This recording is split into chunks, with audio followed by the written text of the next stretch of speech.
Your neighbor's dog is thriving on raw food. Glossy coat, clean teeth, more energy than ever.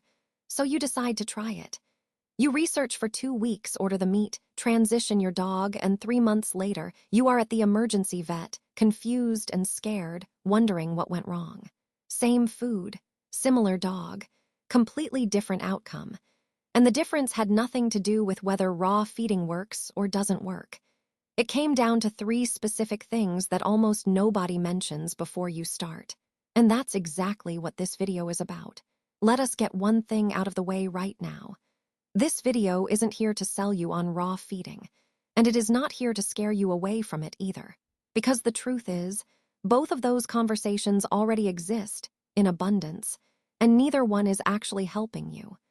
You'll find passionate raw feeders who swear it cured everything from skin issues to anxiety.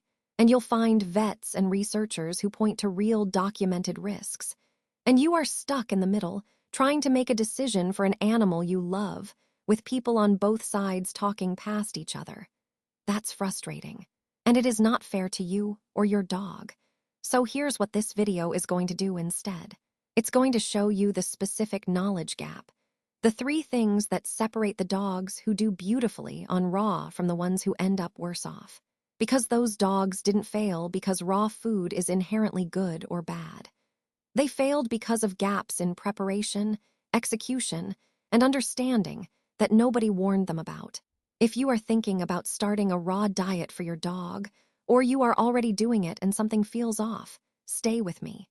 This is the information that should have come first. So let us start with the reality of what raw feeding actually is, stripped of the marketing and the mythology. At its core, a raw diet for dogs is exactly what it sounds like. Uncooked animal proteins, muscle meat, organ meat, raw meaty bones, sometimes eggs, sometimes fish, sometimes plant matter depending on the philosophy you follow. The 2 most common frameworks are BARF, which stands for Biologically Appropriate Raw Food, and Prey Model Raw, which attempts to replicate what a dog would eat in the wild as closely as possible. Both have their advocates, both have their critics, and both can be done well or done terribly. That's the part people skip. Here's where most beginners go wrong before they even buy the first pound of meat. They treat raw feeding like a switch. Like one day you feed kibble, the next day you feed raw, and the body just figures it out. But your dog's digestive system doesn't work like that. The gut microbiome, the ecosystem of bacteria living in your dog's intestines, is calibrated to whatever it has been processing. A sudden, dramatic shift in food composition can cause real chaos. Loose stool, vomiting, lethargy. And then people blame the raw food, when actually they skipped the transition. A proper transition typically takes 2 to 4 weeks. Some dogs need longer. You're slowly reducing the old food while introducing the new, giving the gut bacteria time to adjust. It sounds simple, but you'd be shocked how many people skip it because they are excited or because they read somewhere that dogs are resilient. They are resilient, but resilient doesn't mean immune to consequence. Now here's the first of the 3 things nobody talks about before you start raw feeding. Start the number 1 thing that kills a raw diet before it has a chance to work is this: imbalance. Not bacteria, not bones, imbalance. And it is invisible. You can feed your dog raw food every single day for 6 months, feel great about it, and be slowly creating a nutritional deficiency that will not show up on the surface until it becomes a serious problem. Here's why this happens. Muscle meat alone, even high-quality, fresh muscle meat, is not a complete diet. It's high in phosphorus and low in calcium. Feed it without the right balance of raw meaty bones or a calcium supplement, and over time, you are setting your dog up for skeletal issues, especially in younger dogs, especially in larger breeds. This isn't a fringe concern. It's documented, it's real, and it is one of the most common mistakes raw feeders make, because when you look at a bowl full of fresh beef or chicken, it looks like abundance. It looks like health. But nutrition isn't about what you can see. The most critical nutrients are invisible. Calcium, phosphorus, zinc, manganese, vitamin D, vitamin E, iodine.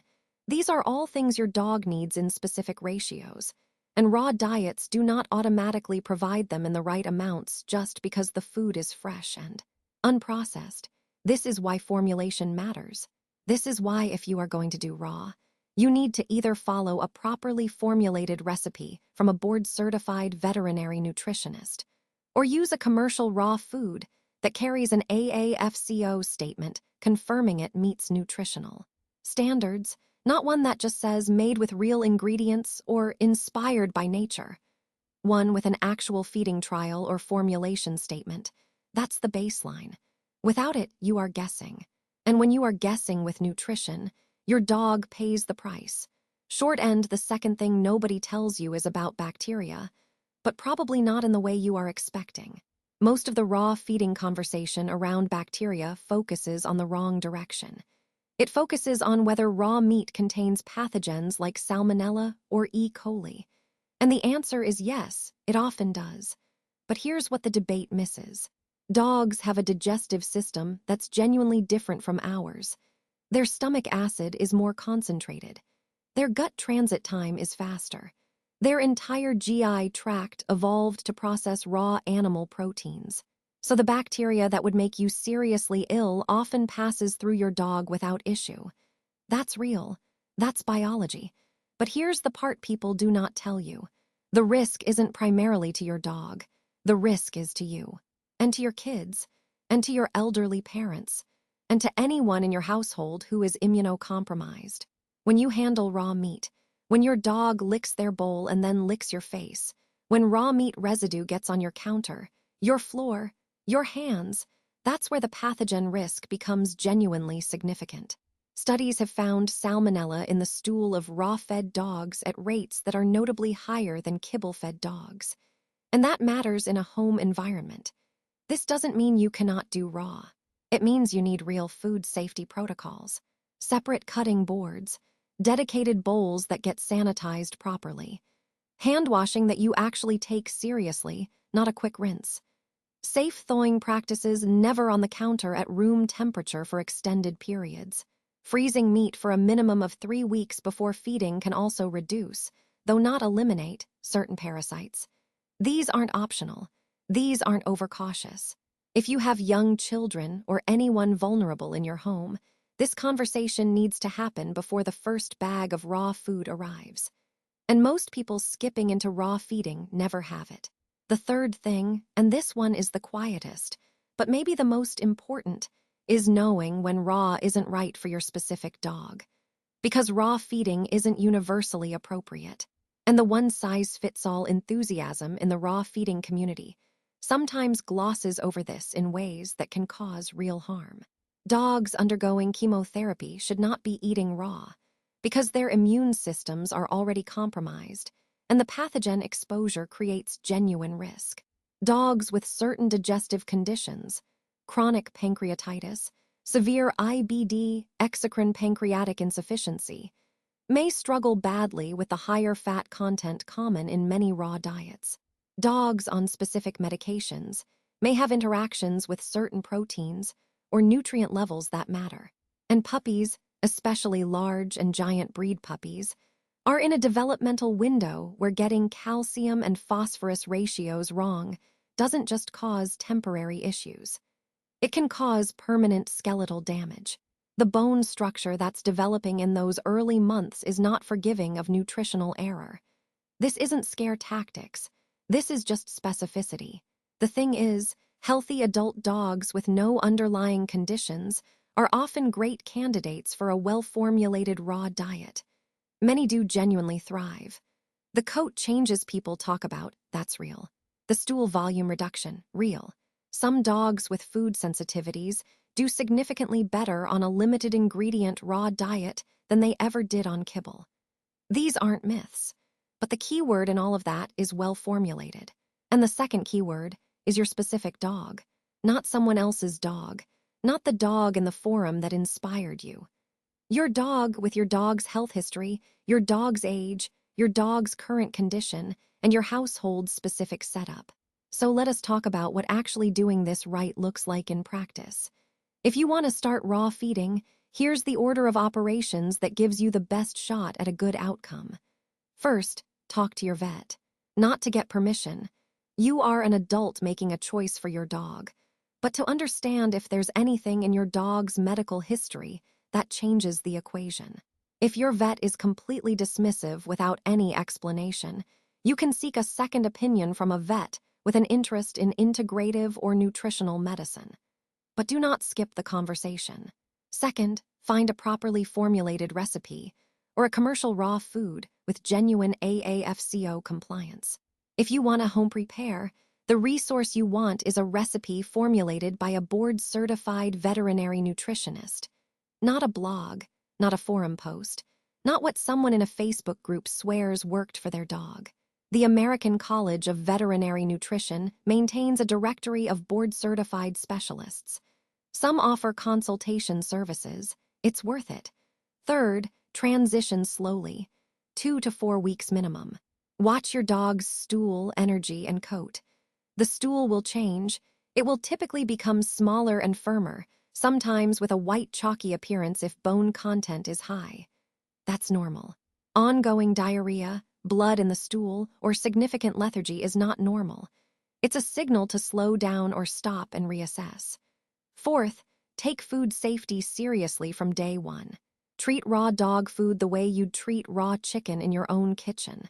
Because biologically, it is the same category of risk to the humans in your home.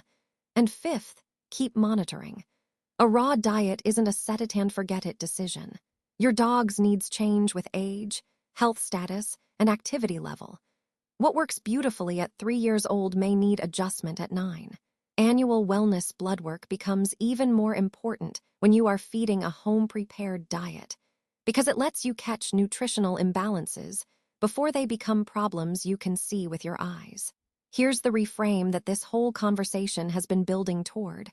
Raw feeding is not magic, and it is not poison. It's a tool. And like any tool, its value depends entirely on how much you understand it before you pick it up. The dogs who thrived on raw, they had owners who did the work, who formulated properly, transitioned carefully, maintained hygiene, and stayed engaged with how their dog was actually doing, not just how the idea of raw feeding made them feel. The dogs who ended up worse off. In most cases, it wasn't the food that failed them. It was the gap between enthusiasm and knowledge. If this video gave you a clearer picture of what raw feeding actually involves, not the hype, not the horror stories, just the real considerations, then the most useful thing you can do right now is spend some time with your vet before you make any changes. Not because they'll automatically support or oppose it, but because knowing your dog's individual baseline matters. And if you are already feeding raw and something feels off, the energy isn't what you expected, the coat isn't changing, something just seems wrong, trust that instinct. It's worth investigating. Drop your questions or experiences in the comments. The more specific you are about your dog's situation, the more useful the conversation gets. Take care of your dog and take care of yourself. Thanks for watching. If you loved this video, scan the QR code on the screen right now to subscribe and join the Pawsome Life family. Give your dog a belly rub for us, and we will see you in the next video.